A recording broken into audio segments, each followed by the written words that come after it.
Assalamu alaikum mekendештер, жердештер. Мен сіздерге бүгін Москвадағы платный парковкалар бойынша қысқа бір видео көрсетіп берейін. Анықтан бізбен бірге болып тұрсыздар. Платный парковкалар менен таныша аласыздар. Башқа шаардағы жана Кыргызстанда жүрген биздин бауырлаштар. Мен видеонун башында сіздерге Экидос таксопаркын сунуштамакчымын. Бул Экидос таксопаркында эң жакшы жеңилдиктер бар. Бул жеңилдиктерди ар бир айдоочулар колдоно алат.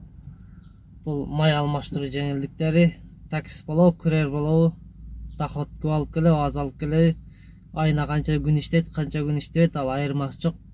Ар бир айдоочулар колдоно алат.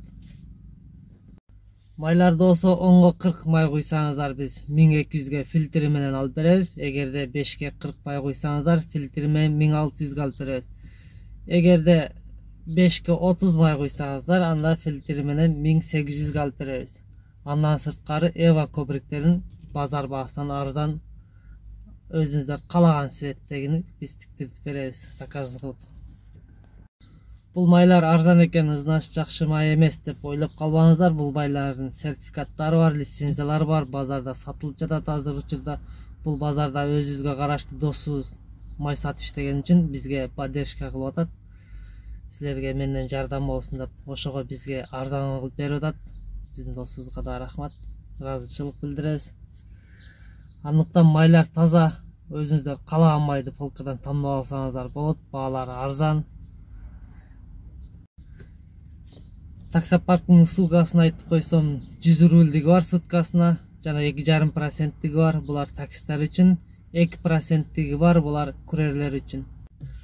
Акча чечип алуу жактары болсо 30 рубль, каалаган суммада, каалаган күнү, каалаган убакта чечип ала бересиздер. Буну биз дагы акырыныктан аз аракет кылып отурабыз, акча чечип алуу жактарына бекер кылууга.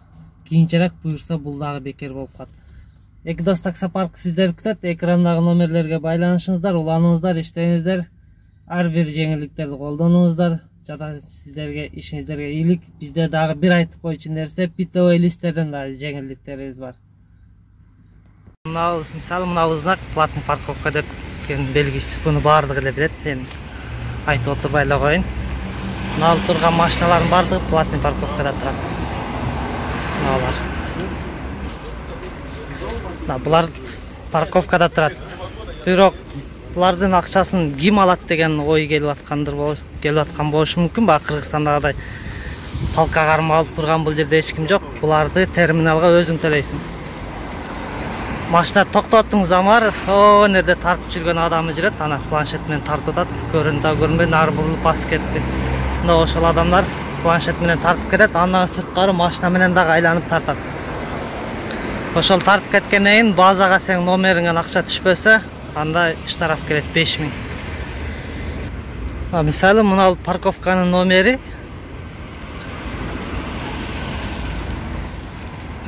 4018 деген номерге төлөйт экенсиң, саатына 40 рубльден. Понедельниктен субботага чейин экен.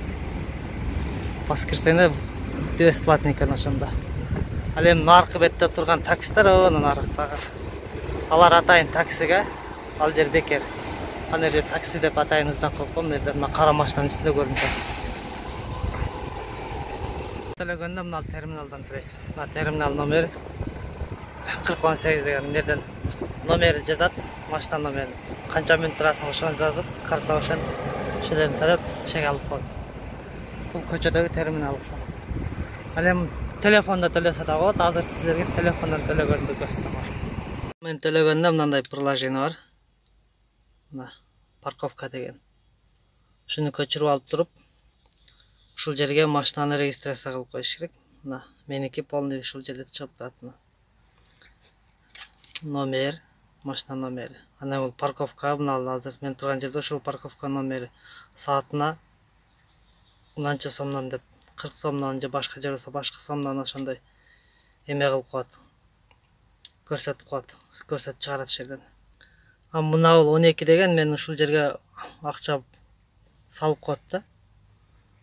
Меники азыр 12 рубль калды. Азыр ушундагы 100 рубльга толтуруп турам, платный парковка токтоп, кандай төлөштү көрсөтөм азыр. Плюсту басып туруп эле. Басканда чыгат. Берге сумманы жазабыз. 100 рубль деп коелу. Окей. Продолжить кылабыз. Бул жерге картанын номерлерин сурайт. Картанын номерлерин жазабыз азыр. Мына. Мени салдык 100 рубль. Баланс 112 рубль болуп калды. Азыр мындай парковкага токтоп эле коеюн, оор болбой. Ушул жерден эле көрсөтүп коеюн. Мына парковка 40 рубль. Азыр мен турган жерде парковка ушул да. 40 рубль деп жашыл жанып турат. Ошону эле бул жерде припарковать 40 рубльди басабыз. 1 саатка кетти же. Мына минута кетти. Ушуга карап 40 рубль алып койду. Мына уже менден 40 рубль алды. Баланс 72 рубль болду. Saat болсо 11-ден 15 өттү. Азыр 20 мүнөттөн кийин завершить этебиз. 20 мүнөт турдук да, мисалы 20 мүнөт турдук. 1 саат толуктуруп эле 20 мүнөттөн кийин кетип калабыз. Бизде акчаны кайтарып берет. Калган акчаны ошондо бизге 20 мүнөткө алып калат дагы 40 мүнөттүкүн кайтарып берет. 15 мүнөт убакыт өттү. 44 мүнөт убакыт калды. Завершить этебиз.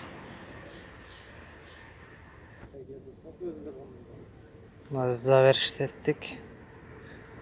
Мына 72 рубль 101 болуп калды. 11 рубль алды. Мына эгерде парковка төлөбөй кетип калчу болсо, мындай штраф келет. Мына 5000 парковканык. Мына 5000 да парковканык. Бул 500 ал эменики да. Нарушение правиланы коюш. На 500-ликтер бит багы разметка, разметка, линиялар төлөп өтүп кеткен, светофордон өтүп кеткен ошол штрафтар. Мына 5000 дагы парковканык, мына дагы. Мына 5000 дагы парковканык. Парковка ошо 10 мүнөт турасыңбы, 5 мүнөт турасыңбы, аз акча болсо төлөп коюш керек да. Төлөбөй кетип калдың, ушундай 5000 штраф келе берет. Парковка дагы кайерде? Мына 5000 бул да парковканык.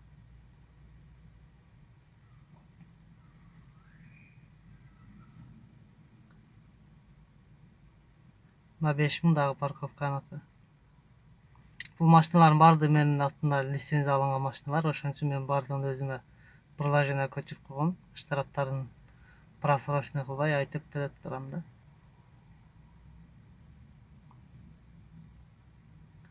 Достар, бул менин машинам пустой. Штраф жок. Азыр ушул 5000-дин баардыгы парковканыкы.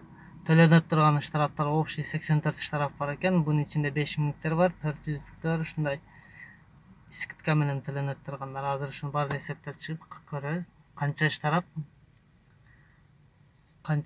канча машинага төлөнөт, 13. Канча машинага ушунча штраф төлөнөт экен.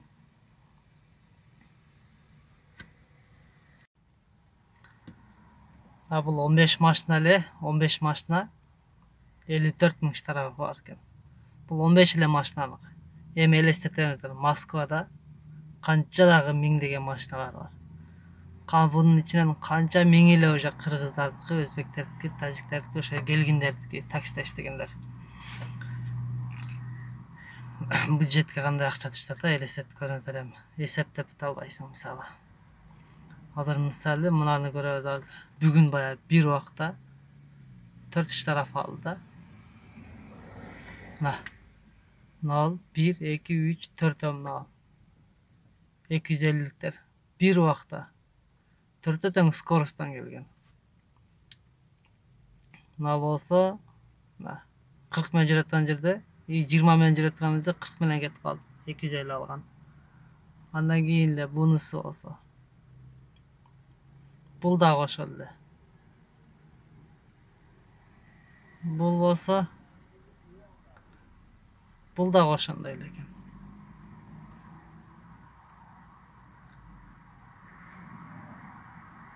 Бул дагы ошондой.